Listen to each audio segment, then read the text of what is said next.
Hey guys, welcome back to Hands On channel. I thought today we would do a little update video on this bathroom remodel we're working on, and I would show you guys some just a few tips that I've come across along the way that have made this job a little easier for us, and just kind of show you along and where we're at on the project. So let's step right in here. As you can see, we've gotten the flooring off of the main area of the bathroom.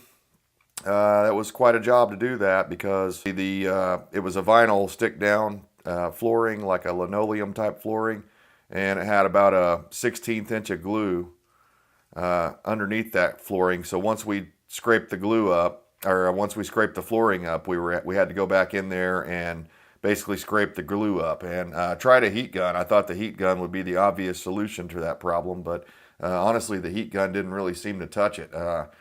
We had better luck just pouring warm water on it, and I don't know if it was a water-based product. I assume it was, because once you let the water soak on for a little while, then your razor blade or your putty knife would go through that thing.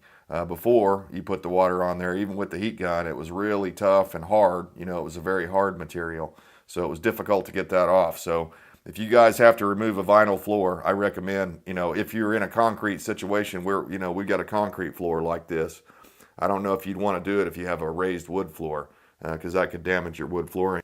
We'll come on in here. You can see that I've removed the vanity that was sitting here. I'm trying to stand back here far enough where you guys can see. There was a vanity sitting right here. It was a very cheaply made vanity, and in fact, I don't know if there is such a thing as below builder grade, but this thing, it was just terrible. The thinnest particle board you can imagine. Just not even salvageable. We thought about trying to paint it and reuse it, but it was just so cheaply made that it just wasn't even salvageable. So, and there was another issue with it here. A reason why we couldn't save it is you see where the paint changes from white to kind of a creamy color there, or a buttery color. Well, the reason that changes color is that's where the cabinet actually stopped, is that white area. That was the end of the cabinet. So it created this dead space of like 6 or 8 inches right here that was useless for everything except for collecting dust and dirt. Back there, you might be able to see right next to that plastic, there's a little bit of that glue still left that I haven't pulled off the floor. Of course, it's kind of covered in dust. You may not be able to see that, but for the past couple of days, we've been going around here, and you can see that white spot there. There was a hole there where something was mounted, so I had to go in there with some joint compound and fill that in. There's several of them here where I've done that. We've left the light in for now just so we can see in here, but you can kind of see around here. One of the hardest things I think we're going to have to overcome here is this. Get you in focus here. This these places like this, there was a paint line there, and you can see it down there kind of coming through. I tried to primer over it and blend it in and hide that paint line with the edge of the primer. Of course, I also sanded down on it first, but I think I'm going to be able to hide them, but I'm going to have to probably layer on the paint and primer pretty thick in that area to hide that. And what we had here was, if you didn't see the first video, we had some wainscoting, pretty much where that color changes there. There was some beadboard installed down here, and you can still see some of the glue back here behind that bottle. We're going to scrape that off or sand it down so that it doesn't show up under the paint. But we came across something here that I really wasn't expecting. I had to dig into this sheetrock right here. See if I can point to it right there in that area. And over here I went up higher because it was kind of an exploratory deal. I was wanting to see when I pulled the window sill board off. This bottom structural, window frame board here had some signs of mold, and I was worried it was rotted. And what's going on here is this window is a poor quality, or probably the gas has leaked out of it over the years or something, and it's not as efficient as it once was, or maybe it's developed some air leaks. It does not leak water, but what happens is when you take a hot shower, or even regardless of the hot shower, if you're just running the heat and it's really cold outside, what happens when your windows are bad is all the moisture in your house will collect on these cold windows, because it's it's going to condensate there. So it kind of sucks the moisture out of your house and puts it all over your windows. You'll be really feeling dried out and stuff, and you'll go open the curtains, or at least that's the way it is in this house. You'll go open the blinds and the curtains, and all the moisture is right there. So then normally what we do in the wintertime is take a fan and blow across that and try to get that humidity back into the atmosphere of the house, into the air.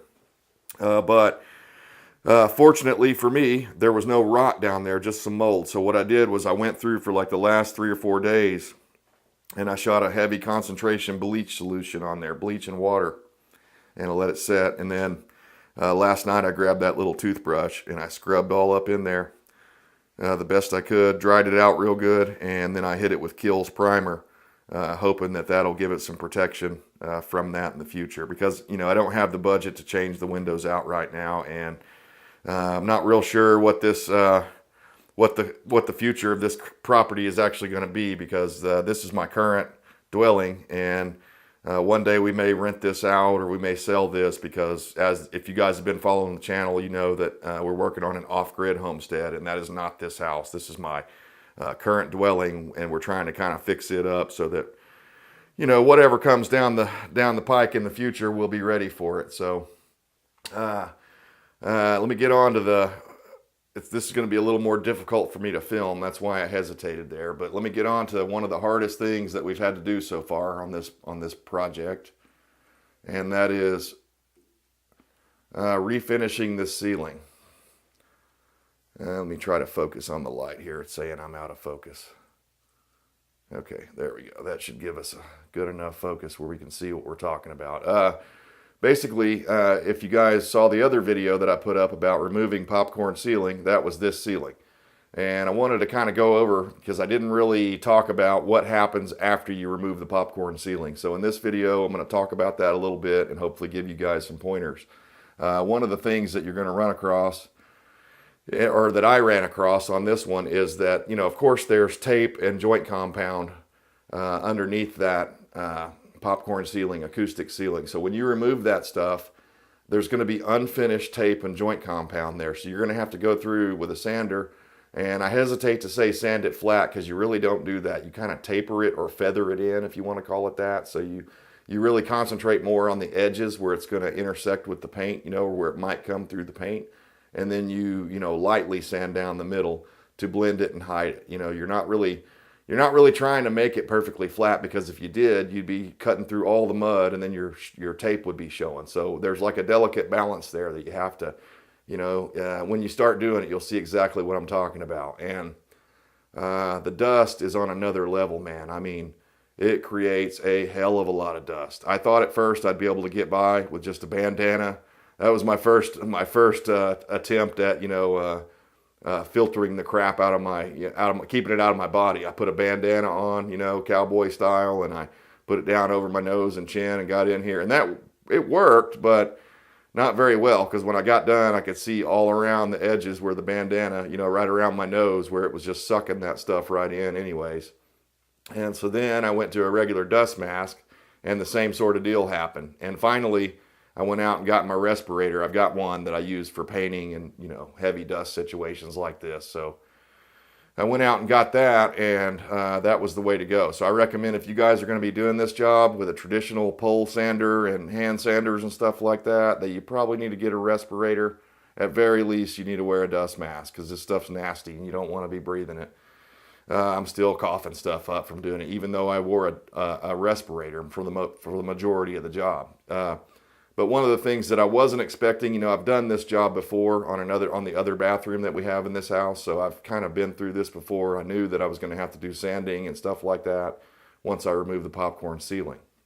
What I didn't expect was everywhere that the ceiling intersects the walls, in all the corners, they did not put nearly enough mud on there, so the tape was exposed. So I had to go around this entire room, all the way around, with joint compound, and build that up and sand it down. So that was quite a feat. And I'll turn around here. This is not a huge room, of course. It's a bathroom, but there's a lot of corners and a lot of surfaces that I had to address. So anyways, that was quite a big job, and we've got it to a point now where I don't know. I think if I'm remembering right on my sheetrock stuff and my drywall finish stuff, I think level 5 is like the highest of the high. You know, that's the smoothest finish you can get if I remember right. And I'm going to say this is like a level 3.5 or 4. So it's real close.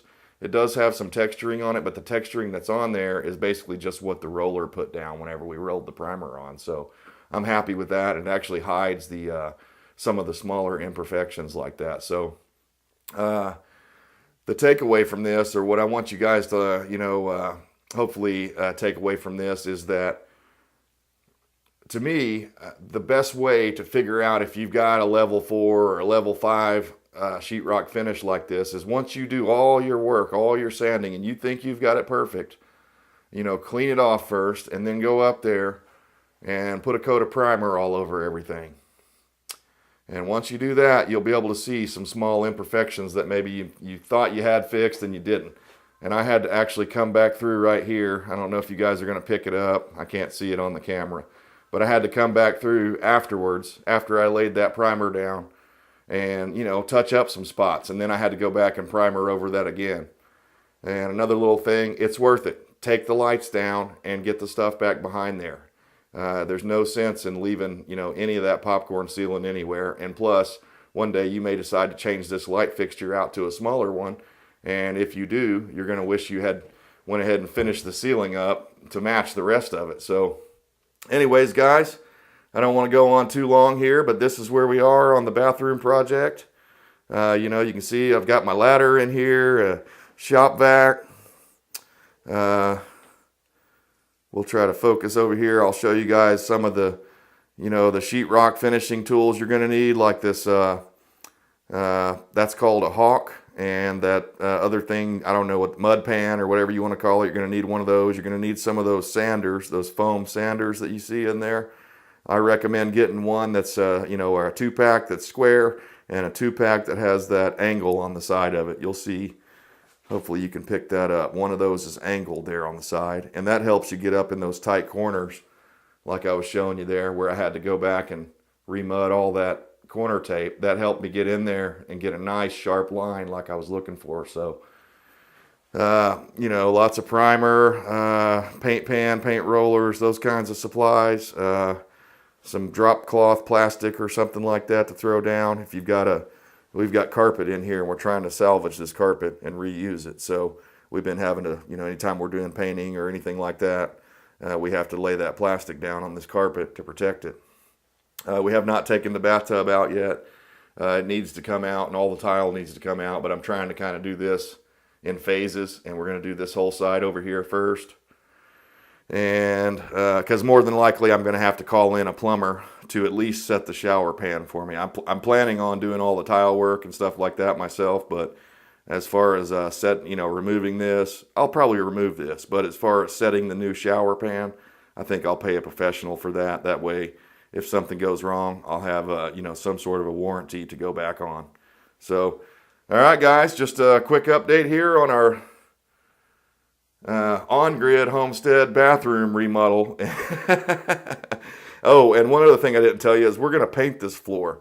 My wife has showed me some stuff online, some neat patterns you can make on a painted floor. So we're going to do like a gray flooring in here, and then she's going to paint some patterns or throw some rugs down or something like that, and to make it look nice. But all right, guys, I appreciate you tuning in. Hit the thumbs up on your way out if you don't mind, and subscribe if you're not already a subscriber. And until then, we'll see you next time.